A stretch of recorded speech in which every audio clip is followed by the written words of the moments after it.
Let's open the first one, which is front plate. Remove it. Put it on side and remove the Sen other neredesin? one like this, gently and slowly.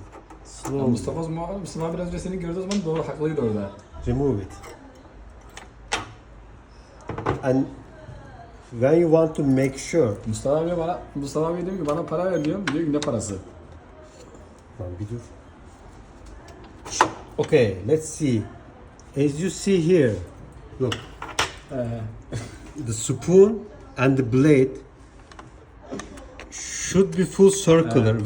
When you put your finger, you don't feel anything like. You see, it's a circle at the end of the day, right?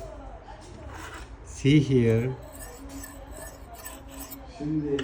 this cavity and this cavity is like half circle.